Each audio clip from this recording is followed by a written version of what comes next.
Halo teman-teman semuanya, apa kabar? Assalamualaikum warahmatullahi wabarakatuh. Saya Abdur Arsyad ya. Hari ini hadir untuk mencoba menghibur teman-teman semuanya. Semoga bisa terhibur begitu ya. Sekali lagi saya Abdur Arsyad, jangan sampai ada yang berpikir saya ini adik keriting gitu.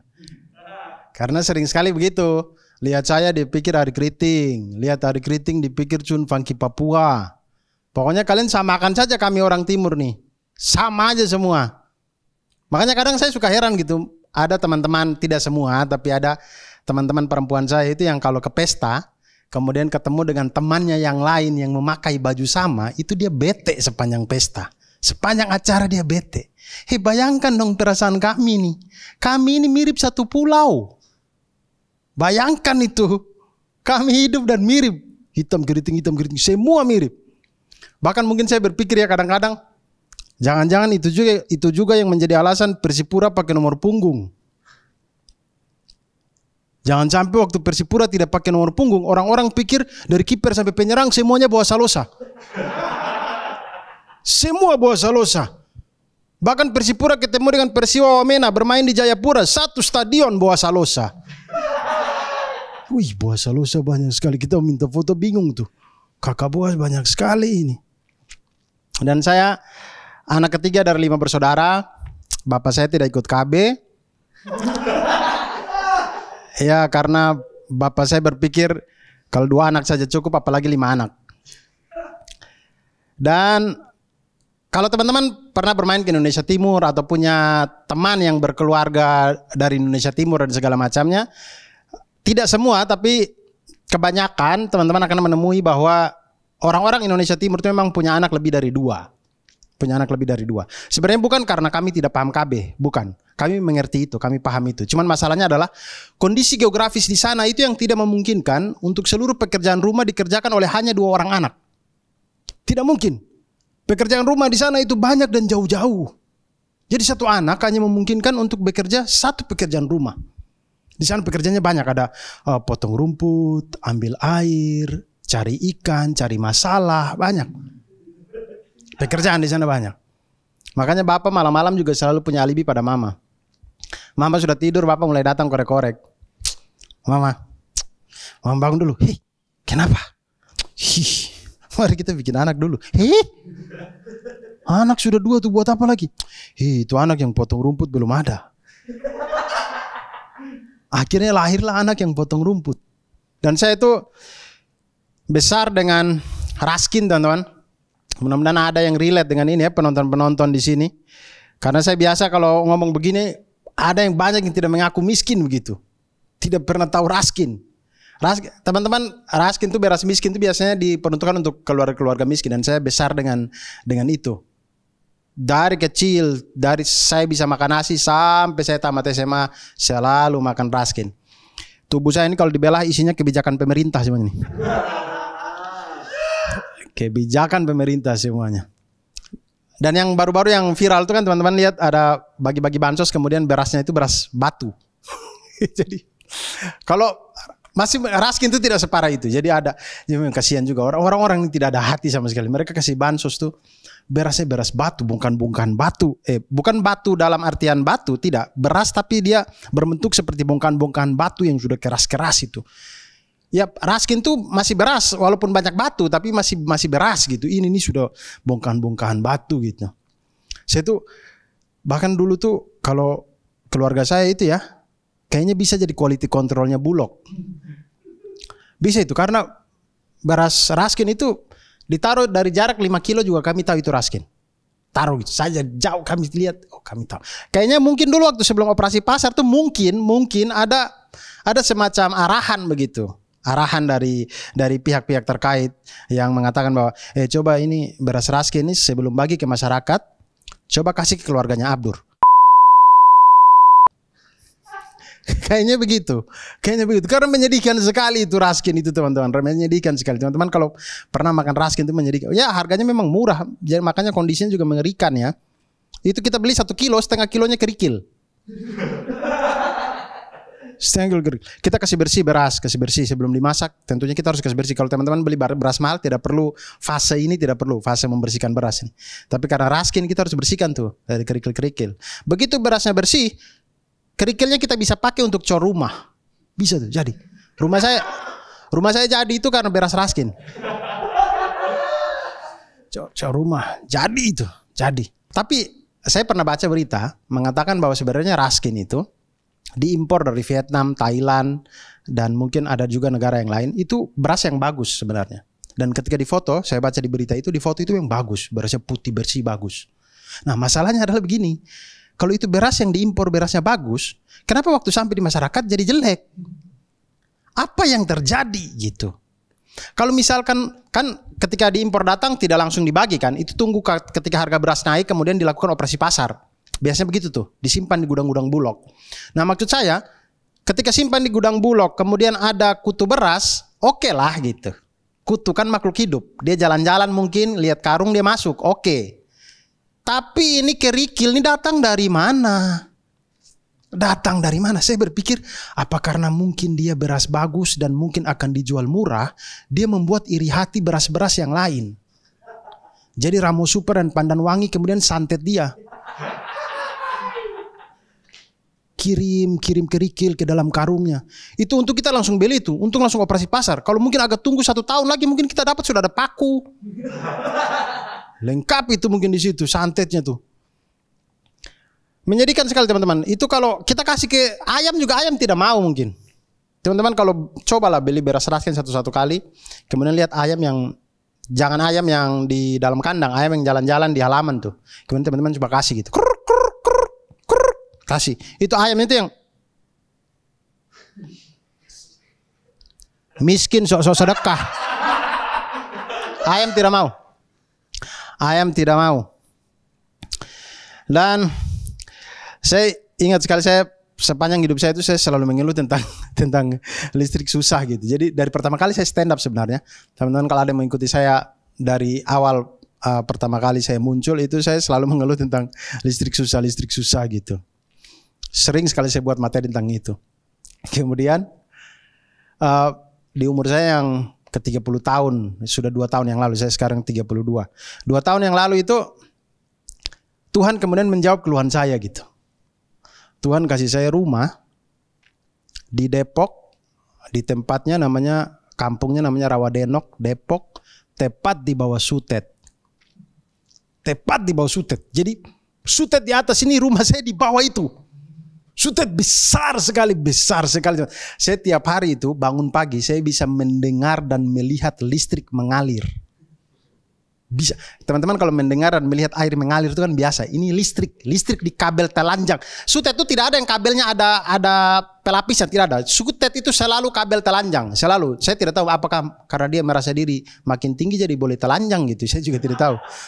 Kan ada orang yang begitu ya, merasa diri sudah hebat, kemudian telanjang gitu. Mereka hidupnya pakai filosofi Sutet itu. Nah itu listrik yang mengalir di kabel itu kita bisa lihat teman-teman. Jadi kalau kenapa pagi? Karena pagi itu aktivitas masih belum terlalu banyak, masih sunyi. Jadi habis sholat subuh itu kita bisa lihat itu listrik mengalir dan mendengar. Zzz. Itu kalau ada korslet sedikit, 1 Rawadenok meledak. Besar sekali, besar. Itu saya itu sampai berpikir kayak, ya Allah Tuhan ini kok maha bercanda sekali ya. Saya cuma minta listrik 220 volt. Yang dikasih 230.000 kilovolt. Yang dikasih itu. Itu teman-teman, bahkan yang lewat di dekat rumah saya itu bukan lagi Sutet tapi Gitet. Jadi Sutet itu yang kalau teman-teman biasa lihat yang kabel-kabel telanjang itu. Nah tempat berkumpulnya Sutet-Sutet itu namanya Gitet. Gardu induk tegangan ekstra tinggi. Jadi itu tempat berkumpulnya semua Sutet-Sutet di situ. Listrik yang berada di situ 230.000 kilovolt. Itu kalau kita bikin jadi mesin cuci, satu Indonesia ini berbusa. Besar sekali itu listriknya, besar sekali. Dan karena kemudian saya sudah dari 2 apa 3 tahun yang lalu saya mulai tinggal di Depok, pekerjaan di Jakarta, jadi sehari-hari ya saya pakai motor kemana-mana gitu, karena menurut saya lebih cepat saja begitu. Tapi dengan kondisi yang sekarang ini juga kita juga jadi takut kan naik kendaraan umum. Jadi saya pakai motor kemana-mana gitu.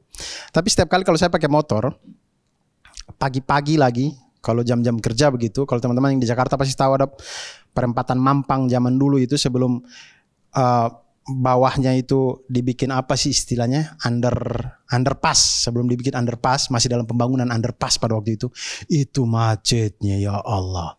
Perempatan Mampang itu saking macetnya kita rapat, saya bawa motor nih, rapat saking rapatnya itu kita mau turunkan kaki sudah di atas kaki orang lain. Oh maaf om, aduh maaf om. Tidak bisa, tidak ada celah. Kita akhirnya sender bahu saja sudah. Kita sender bahu dari ujung sampai ujung sender bahu tuh. Tinggal tunggu satu orang maju ke depan kemudian berhentikan diri aja tuh. Ya luruskan softnya. Jamaah kita di Mampang. Langsung bisa sholat di situ. Saking rapat, setan juga tidak bisa lewat itu. Rapat sekali.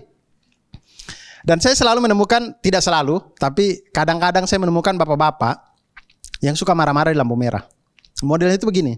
Yang kalau kita berhenti, kita kan berusaha berhenti di belakangnya zebra cross. Maksudnya kita tidak mau juga kalau, saya bukan taat peraturan ya, tidak. Saya cuma takut viral.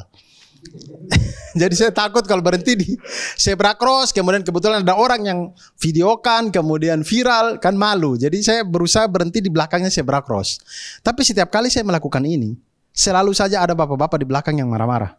Woi mas, maju. Pak tapi ini lampu merah kita. Woi maju. Pak tapi ini lampu merah kita. Maju. MAJU, maju. Saya tuh berpikir ini yang salah siapa, yang marah siapa gitu. Bapak itu kalau jadi malin kundang, ibunya yang dia kutuk.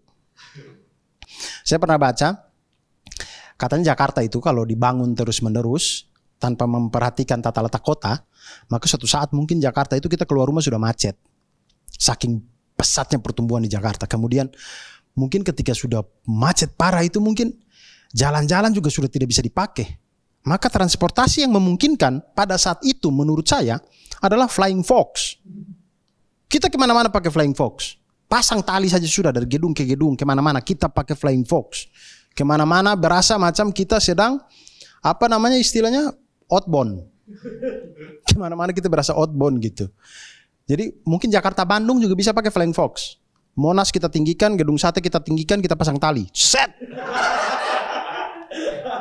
Jakarta Bandung kita lepas orang dari Monas. Lepas saja sudah. Lepas, ikat dia, lepas. Kemudian dari belakang ada yang ikut. Cangcimen. Orang itu tetap ada. Dimanapun transportasinya dia selalu ada. Dan kemarin libur lebaran itu. Ya libur lebaran tahun ini ya 2021 ini. Teman-teman mungkin sempat lihat berita bahwa hari kedua lebaran itu pengunjung di Ancol itu sudah mencapai 34.000. Sempat viral tuh 34.000 kalau tidak salah, 30.000 atau kalau tidak, ya pokoknya itulah ya. Pengunjung Ancol sebanyak itu. Di hari kedua, hari ketiga akhirnya ditutup Ancol, hari keempat baru dibuka lagi. Nah kemudian saya waktu melihat berita itu, saya tuh kasihan. Saya bukan kasihan masalah kita harus jaga jarak atau apa ini gitu ya. Orang-orang juga pasti tahu resikonya. Cuman saya kasihan maksudnya, kok bisa mereka rekreasi di Ancol gitu. Kok bisa? Apa enaknya mandi di air cincau? Aduh, teman-teman, Ancol itu air lautnya tuh hitam. Hitam macam oli mesin tidak ganti 6 bulan tuh. Ya ampun. Hitam. Kemudian saya pertama kali waktu sudah lama sekali. Cuman saya pertama kali ke Ancol itu. Pertama kalinya saya lihat ada tikus got main di pasir. Itu cuma di Ancol. Pertama kali saya lihat itu. Kemudian saya pikir, kasihan juga ya. Maksudnya, kenapa orang-orang bisa berwisata di situ ya? Saya lihat ubur-ubur berenang satu-satu napasnya. Itu belum zaman COVID tuh, tapi dia sudah napas satu-satu. Karena saya dari daerah timur ya. Saya lihat itu saya kasihan gitu. Di timur tuh ya ampun. Airnya itu bersih yang bening yang sampai ikan takut buat maksiat. Siang-siang ya ikan mau maksiat tuh dia takut. Misalnya jantan gitu berenang-berenang mendekati betina mulai rayu-rayu gitu. Woi, sis, ayo loh, mari kita di belakang karang situ. Kita dari atas yang cie nafsu cie. Nafsu. Ikan dia yang aduh kelihatan lagi. Kita pindah Ancol saja ayo. Pasti kelihatan. Dan desa saya itu namanya Lamakera. Lama Kera itu mungkin teman-teman lebih tahu Lama Lera, tapi ada juga namanya Lama Kera. Lama Kera dan Lama Lera ini dua desa yang sama-sama punya budaya menangkap paus. Cuman Lama Lera masih sampai sekarang, Lama Kera sudah berhenti. Makanya lebih terkenal sekarang Lama Lera. Lama Kera itu salah satu nelayan, salah satu tempat nelayan penangkap paus dulunya. Jadi saya itu keturunan nelayan penangkap paus. Makanya saya waktu nonton acara-acara mancing-mancing di TV itu, saya rasa macam, aduh mereka ini cuma narsis saja di kamera. Mereka baru dapat ikan yang kecil-kecil, itu mereka sudah show off gitu. Mancing mania, mantap. Mancing mania mantap. Aduh mama sayang nelayan di kampung saya kami tangkap paus. Paus biru. Paus biru itu bahkan paus yang hewan yang paling besar di dunia saat ini. Paus biru itu besar macam Gelora Bung Karno. Di perutnya itu kita bisa bikin SEA Games. Bahkan nelayan-nelayan di sana itu kalau masih dapat paus yang kecil-kecil, itu mereka lepas lagi.